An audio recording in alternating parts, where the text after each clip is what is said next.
Welcome to the Funny Mummies podcast. I'm your host, Hatty Ashdown, comedian and mum to two very lively boys. Each episode, I chat with amazing women from the world of comedy, bringing you a non-judgy dose of mum and tonic, how to stay afloat, laugh through the chaos, and be bloody great women. Happy Mother's Day! Happy Mother's Day! Happy Mother's Day to you! Hello, welcome to another joyous episode of the Funny Mummies podcast with me, your host, Hatty Ashdown, mum of two very rude boys. And today I'm joined by a returning Funny Mummy guest. I'm so happy to have her back for a long-awaited catch-up. She is an author of two books, one Knee Deep in Life, Wife, Mother and Realist, and the other book, No Shame, How to Drop the Guilt. To quote her tour blurb, she's loud, she swears, she's inappropriate. She's the comedian behind the social media antics of Knee Deep in Life. It is, of course, Laura Belbin. And she has taken her brand new show with the one question, is there such a thing as too much? So, we had a fantastic chat. My gosh, strap in. There'll be chats about that too. There will be some swears. So if you have little people running around, it might be good to put them out the room. There will be swears, talk about dating, talk about mums at the school gates. Not dating the mums at the school gates, but maybe. This is a good one. Enjoy. Welcome to another Funny Mummies. And yes, here she is, Laura Belbin, a.k.a. Knee Deep in Life. She's Hello, back. mate. Woo! Hi. I look different from last time. Was it during lockdown? I think I had black hair then. Yeah, I had a fringe. It was long, and You didn't have headphones. She's just so pro now. I've got a road mic. I don't dick about, mate. Am I allowed to swear on this podcast? Because I've said dick you within the are. first 40 seconds. Yeah, no, I know you like a swear up. There's no point getting a swear box with you because it would just be full.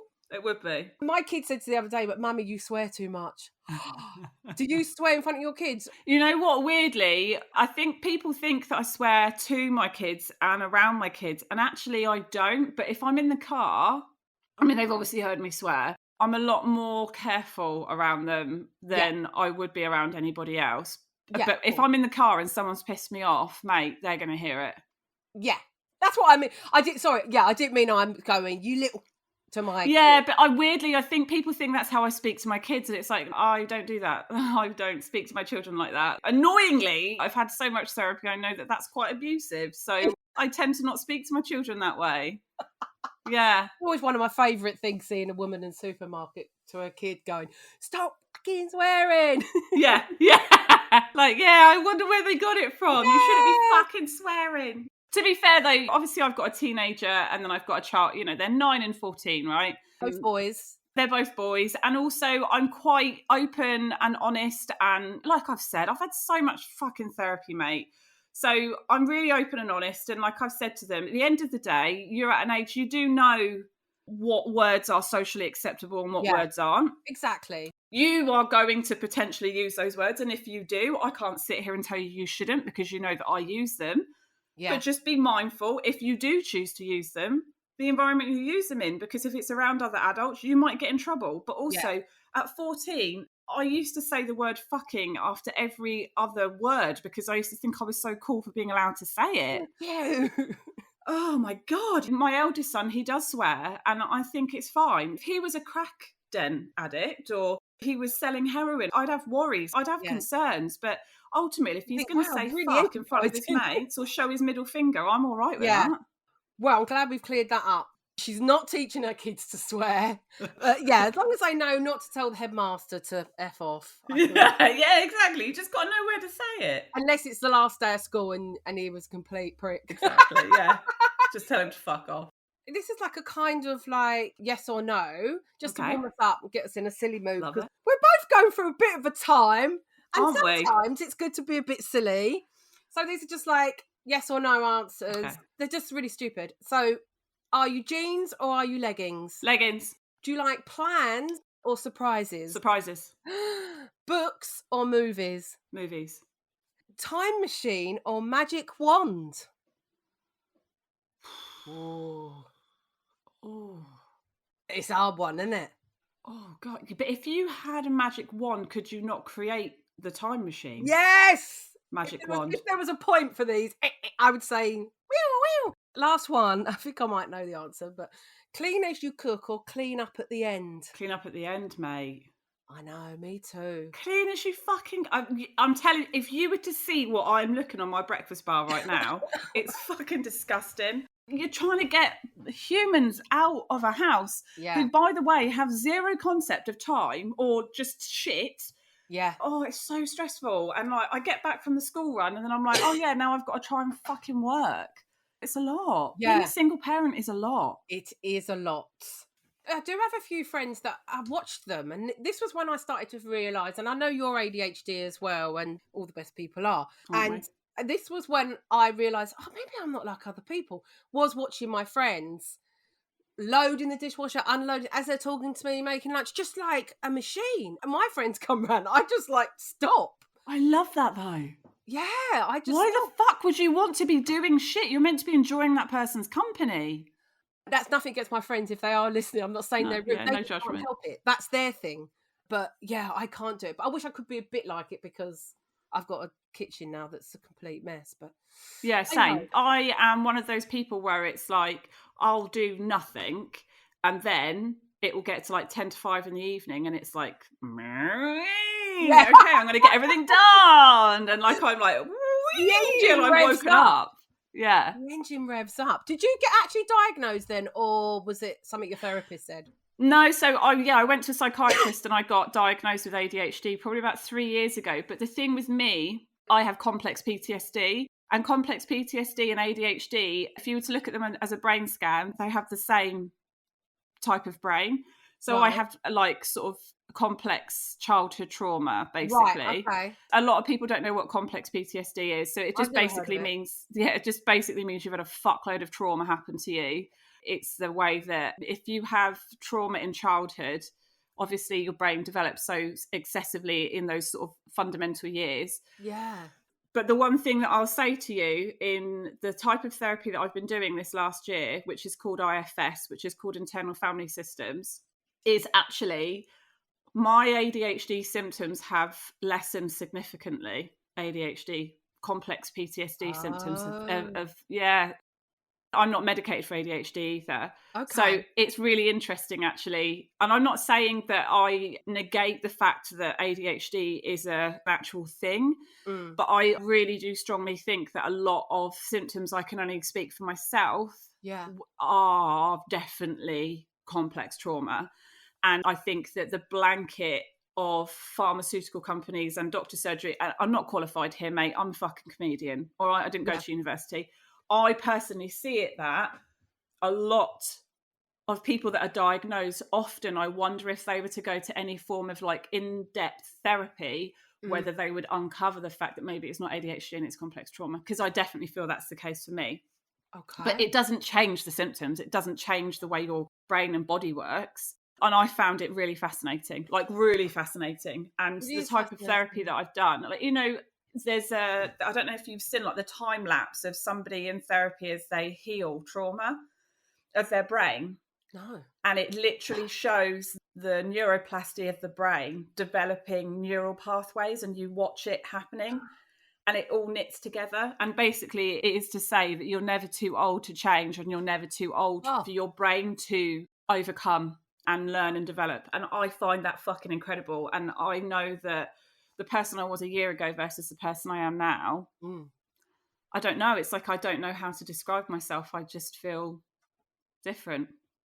I did want to jump into your show, but before we do that, I feel like it's relevant to what you're saying now. So obviously your show is called Too Much, but I feel like what you're saying there about being a different person obviously does connect to your separation situation. Yeah. And I was thinking then about, I feel like, I don't know, with the ADHD and drugs, and I don't know where I am. A friend of mine been on it, and what I find is that it's good when he's on it and he can get stuff done, but then when he's not, he's so tired. So that worries me a bit. So anyway, I think everyone finds what's right for them. But do you wonder whether you feeling better or feeling more of a new person is to do with your separation? Because I know with my own, it's like my ADHD has come out. It's more apparent because I've got more to deal with. I've got so many more little people's, I mean, they were always there, obviously, my little people's lives,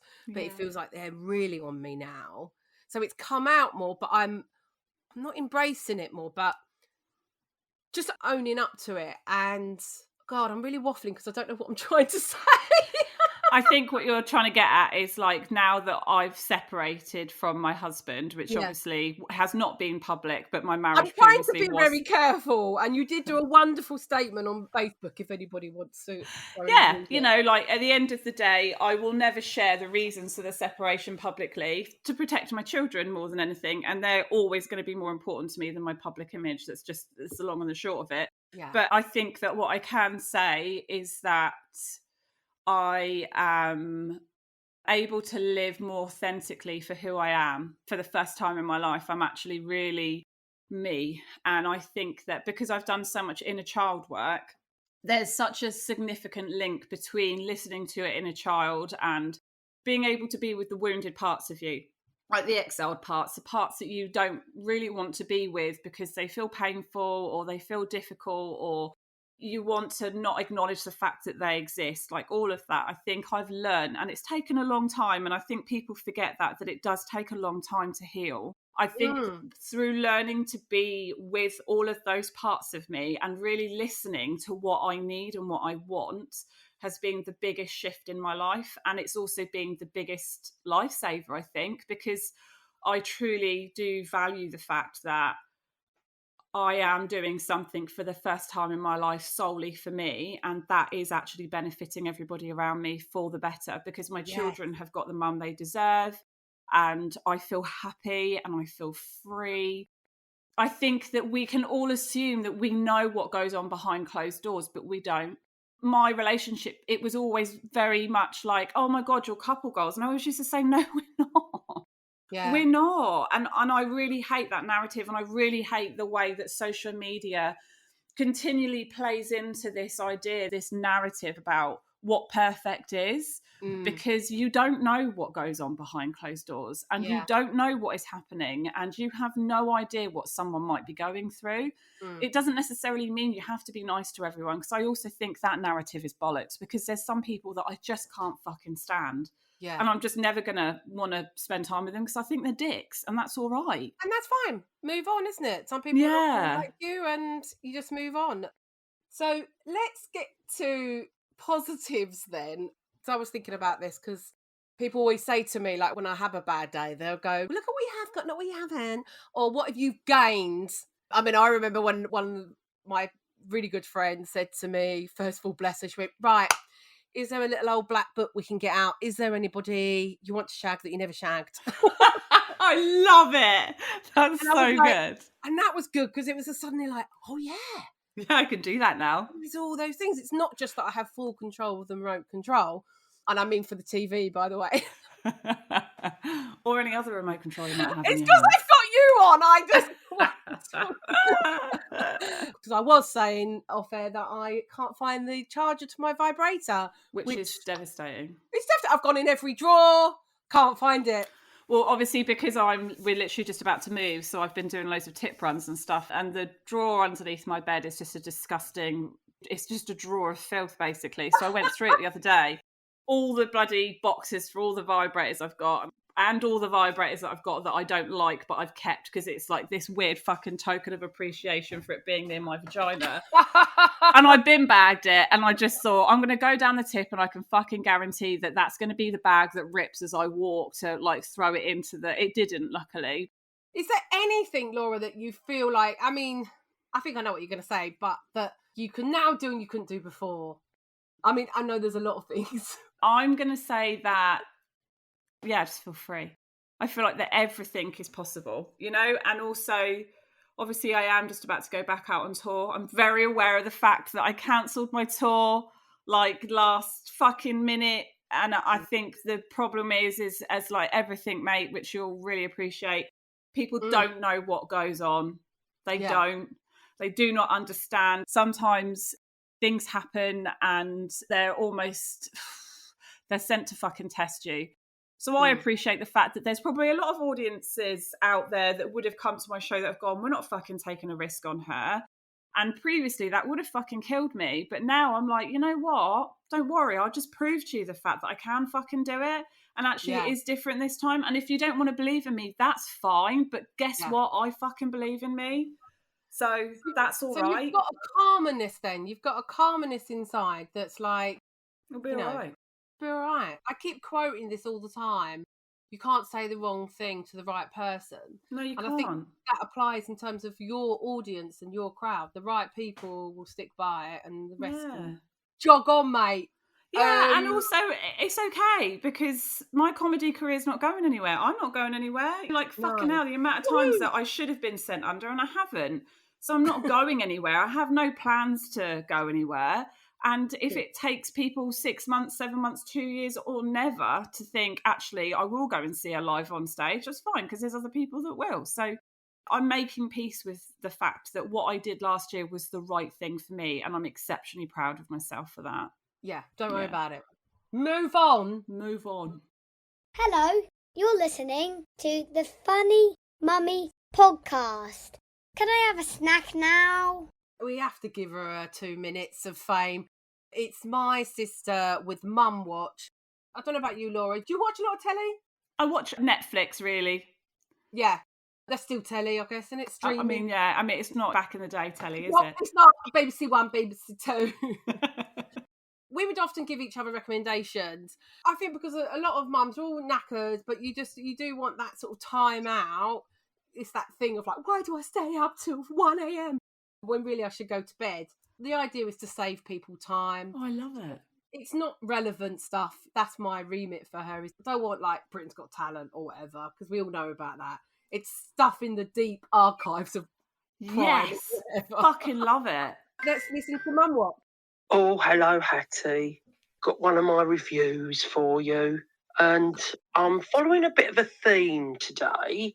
There's an actor that I really do admire, but he just happens to be in 2 great series that I have loved. And his name is Jonah Howell. Now, the first one was, I think it was 2023, BBC series called World on Fire. And we follow Harry. It starts off before the Second World War. Harry's a bit of an activist from a well-off family, and his mother, that character. You hate her, you love her, she's funny, but she's a character. I'm trying to think who played her. Someone called Leslie Manville. Oh, I'm not sure, but anyway, look out for Robina. So it mainly follows him, but we go all over. We follow in Paris and Berlin. Helen Hunt, the American actress, plays a journalist, and she's good as well. But yes, well worth a watch. 2 series of that. So lots there for you. Good old binge. The other one, which, I've got to give it, The Tattooist of Auschwitz. And honestly, that Jonah Howell is in that as well, and he is fabulous.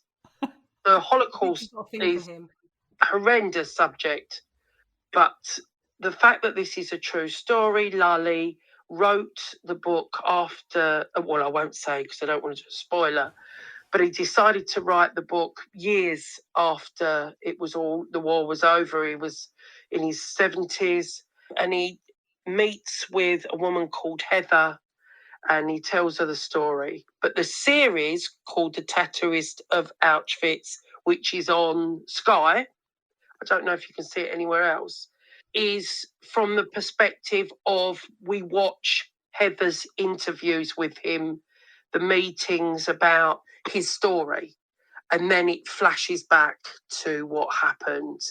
And sometimes we realise he told Heather one thing, but it's implying this happened, really, Really good, 2 really good things. The tattoos on them. Yeah, I just realised. Because isn't Gabor Mate, he's obviously the guy that did it. Isn't Gabor Mate, wasn't he, because he's in his late 80s, I'm sure of it. I'm sure that wasn't he German Jewish? I'm sure he was. I don't know, but she's obsessed. If any regular listeners Well, no, the other ones often feature something to do with World War II. She really likes World War II. Fucking I hell, it's think- like listening to you. I know, we do sound alike You sometimes. sound so similar. Yeah, I think she's got a thing for that Jonah Howe. Bless Yeah, her. no Sometimes- shit. And sometimes it is just people she fancies. You know what I'd recommend? Did you watch Motherland? I did when we had Holly Walsh on here before, who's one of the co-writers. Oh, but did you? Yeah, it's one of my favourite episodes. She's a great gal. Well, have you watched Amandaland? I've watched one, yeah. What are you thinking? I'm enjoying it. It's not as good as Motherland. I think I miss the other characters. Yeah. But it is good. I like it. I love Amanda. And it's funny as well because I felt like motherhood, I don't know if you do, but like I can pick those people out in my playground. It felt so fucking relevant to just like everyday life as a mother trying to manage a career or trying to manage children, and like the way in which you can be in one playground and there'd be such vastly different characters in it.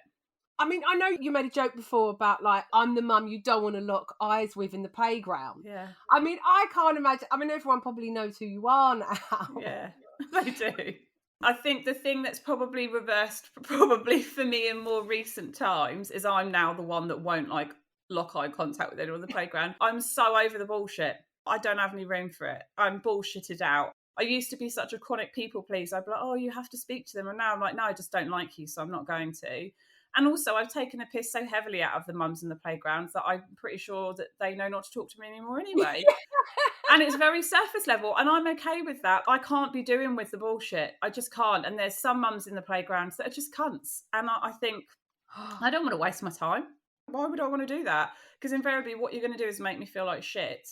And I think I was a bit like that at the beginning. I was so anxious about must make friends. And then it was when I calmed down that the right people will find you, if you know what I mean. So now I do have my people that I will go and talk to. But some days I put my hood up and I'm like, I can't be doing talking to anyone today. Yeah. But generally I've got two really good mum friends that I know, even if I don't want to talk, I'm like, don't talk to me. Yeah, but you know what? I've got 2, maybe 3 mums in the playground. And they are my some of my closest friends. One of them in particular, she's also does my nails, but she's one of my closest friends.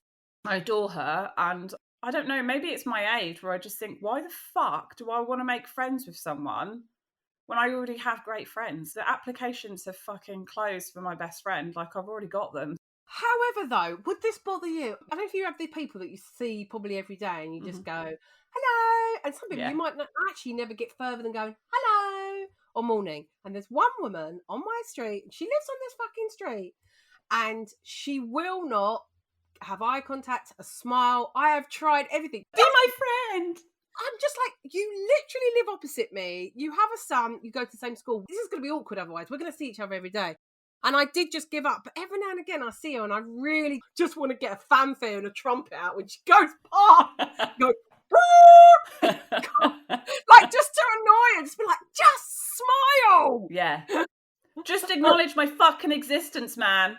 Who am I in Amandaland then? I'm trying I'm not Amanda, I'm probably Anne, really. Yeah, but I think I don't know that anybody wants to strive to be Amanda, to be fair. I think that she's a brilliant actress. I think that she plays the role so perfectly. And yeah, I'm literally watching it at the moment. And Apple Cider Vinegar, if you haven't watched that, there's another fucking recommendation for you. That's so good. Oh, no, I on don't know that. Netflix. Yeah, Apple Cider Vinegar, and it's about Belle Gibson, who was a woman that pretended to have cancer, and she was Australian and basically conned a whole load of people and money, and oh my god, it's brilliant. It's brilliant. Oh, yeah, I love those. I mean, I just love a psychopath, really. Right. Ultimately, Yes. I love a psychopath. Yeah. So fascinating, aren't they? Well, I think anybody that thinks in a certain way that you don't, that you're like fascinated. Like, it's why we're fascinated with, I mean, I love a lot of the women who kill, you know, all these murder. That's why we love them, because we're like, childhood trauma, mate. Childhood trauma. I mean, luckily my childhood trauma didn't send me into that route. I became a comedian. It was either that or sex work, Hattie. You know, one or the other. And on that note, I think you can combine the two these days. OnlyFans, bit of comedy. Yeah, why not? So just to talk about your tour before we go. Yeah. So as you said, it was cancelled before, but this isn't your first rodeo. You've done a live. What was the first one called? I've forgotten. It was just called Knee Deep in Life. And, you know, a lot of people will not know this. Like, the backstory is that being funny online to being funny on stage are two very different things. And sometimes you're not able to do that transition. So the opportunity was given to me a couple of years ago where it was like, look, if you want to sell out or try and sell out a room in the Comedia in Brighton and write a show, we'll see if you're funny. Basically, do you think you could do stand-up comedy? And I was like, yeah, fuck it, let's do it. So I wrote it, I practiced it, I learnt it in 5 weeks, and I went out and did it, and it went really well. And it was like, practice it? Did you go and do 5-10 minutes anywhere, or did you go straight into the whole thing? Straight into 2 40-minute halves, yeah. So yeah, just sort of deep end. But then that's me all over. Like, I just jump 2 feet into everything that I do. So I was given that opportunity, and then you'll know every single show that you do, you're constantly walking away and going, oh, that bit could have been a bit better. And it's a labour of love being a comedian, isn't it? I don't think people realise how much time and energy goes into making a show. And it takes a lot. I did that, and I did a full UK tour with that. And then while I was doing that, I was writing my next show, which was Too Much. And I've rewritten Too Much. There's some parts of it are the same, but actually I've adapted it and it's changed, because a lot has changed since when I wrote it. And I literally can't wait to perform it. I think because it feels probably like the first thing that's ever really been me. Like, I really feel like I am in this show. This is so me, and it's not about anybody else. It's not about protecting anybody's egos. It's literally me on stage. And it's me doing what I do best, which is to be funny. I think it's taken me a long time to really believe in myself and see how hard I've worked and why I've got what I've got, because I deserve what I've got. It's taken me a long time to get here, and I'm really proud of it. My whips next week, actually. So I've got a couple of whips booked in, and I'm so, for anyone that doesn't know, that's work in progress. Yeah, like, if you're not such a wanky, I'm doing my whip. She's not getting herself whipped. Yeah, no, that's not my thing. I'm so excited to go out and have this freedom to be who I am and to be able to perform and be on stage. Yeah. You know, I love being on stage. I love interacting with the audience. I love how every single show is so different, and how I can change and adjust and lean in and lean out and really gauge. I feel like it's where I was destined to be. That's honest to God. That's the only way I can describe it. I feel like this is exactly where I was meant to be, was doing comedy. Did you have a background in performing arts or anything like that at school or whatever? Was that something? Oh, yeah. I mean, I fucking loved drama. Was the only B that I got in school. And then I started doing performing arts, and then I dropped out of college. When I was a little girl, I was like, I'm going to become a famous actress one day. That's what I always wanted to do. So performing has always been at the base of everything that I am. And I've always been funny, but I never saw myself as a comedian, because I don't think I thought I was funny enough. But also, I don't know what your upbringing in terms of what you had around you. If you didn't have peers and stuff, I don't mean Piers Morgan, we don't want him. If you didn't have even grandparents or something, I had no one that was really in the performing world. I didn't know that was it's just me. That was a job. Why would you? Unless you have those sort of parents that go, let's get you into drama, you know. Yeah, no, I didn't have that. And I really wanted to go to drama school. I was so desperate to become an actress. I was so sure that's what I was going to be. But yeah, like you, I just didn't have a background of that. I had a background of very normal working class parents. And, you know, I had 2 siblings that were a lot older than me as well. And they were in very normal jobs too. So it was so alien. And then when I first started Knee Deep in Life, it was quite difficult, I think, for my family to respect and honour it, because obviously it was so important for me. I think I thought what was important to me was to use my body to send a message. And I think the thing that I've learned in the process of everything that I've gone through in more recent times is that I was screaming something, but it wasn't about my body. It was more about being desperate to be free. Right. And that felt like a really, really big rebellion, because it was the opposite of everything that my family would have ever approved of. And the more that they disapproved, the more I pushed harder against it. And now I realise I'm not ashamed of how I started knee deep in life. The reality versus expectations, like I'm not ashamed of any of it. I wouldn't change it for a second. In some way, what you did was harder in the way, in terms of you were working out who you are, not just personally, but who you are as a performer. Yeah. It's all about finding your voice and your patter. But you were doing it live to the world, where most people just go and do it in a little comedy club and have a couple of people. And I was also thinking, if I was a good writer, some beautiful metaphor to do with your first sketch where you get the thing trapped, the Spanx thing stuck around your waist. There's some beautiful metaphor there about there is being stuck and not being free. Just saying, just put and now I am. But I love comedy so much. I would get into writing comedy. I love writing. I find writing easy, and I love comedy. So, like the way I look at my life now is it's just beginning. I'm 40, but I feel like I'm only just beginning to live my life now, It's nothing. You're a baby. Let's write something together, Laura. We're going to start wrapping up and say goodbye to the civilians. No, I shouldn't really. The civilians. I've got to say. The fucking freeloaders. If you want more out of life and this podcast, then sign up to the Patreon, Funny Mummies on Patreon. But for now, this is a chance for you to big up anything you've got coming up. And anyone else, any other women you would love to enjoy, lift. Yeah, so very quickly. So my tour, Too Much, start at Belfast on the 9th of April. And then the 17th of April, I'm in London. And then there are more dates in May. And I will be doing the Edinburgh Fringe this year as well, which is my first year. So I'm very excited about that. I'm just basically going to be anywhere and everywhere, doing exactly what I love, and I would love for you to join me. But women that I would love to big up, Victoria Eames is always going to be top of the list. She is my life wife. I met her through social media, and she's the best thing that ever happened to me. We have had her on the pod, of course. She's a beautiful human being, and I adore her. You should check her out because she's just fucking brilliant. And of course, you do your podcast together. We do. We have our podcast called No Holds Barred, which is also on Patreon. I apologise if you don't like to spend out, but you would have to pay £3 a month if you wish to join us. Less than a coffee. Let's be honest. It's less than a coffee. And then I would also like to shout out the people that I feel pioneer a lot of like mental health support and recovery. One is called Chantel Wade. She's Canadian, but she does a hell of a lot of stuff on Instagram about parts work, which is kind of the style of therapy that I do. And so much of what she writes makes so much sense, especially if you're in the journey of recovery. I think that that's profoundly important.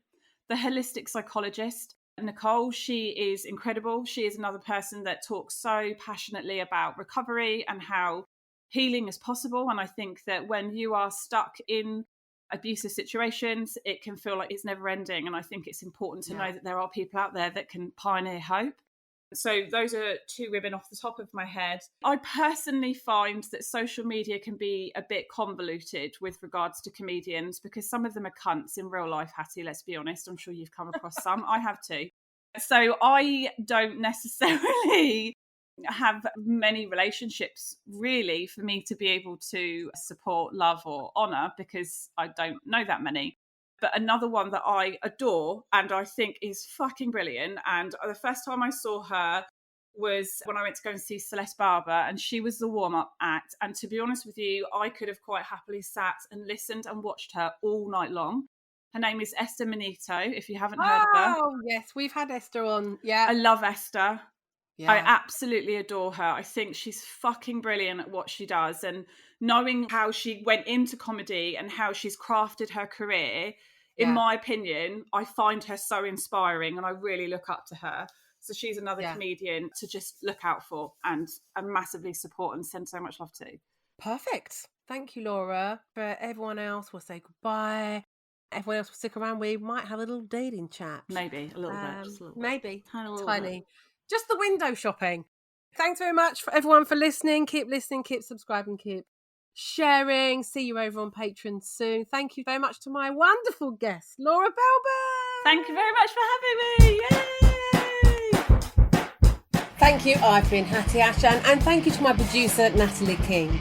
Don't forget to join the gang over on Patreon. Just search for Funny Mummies Podcast with Hatty Ashdown. For the price of a coffee, you can support this podcast. You'll get to hear it first, you'll get a full version and loads of other perks. Come join the Funny Mummies community. Happy Mother's Day! Happy Mother's Day!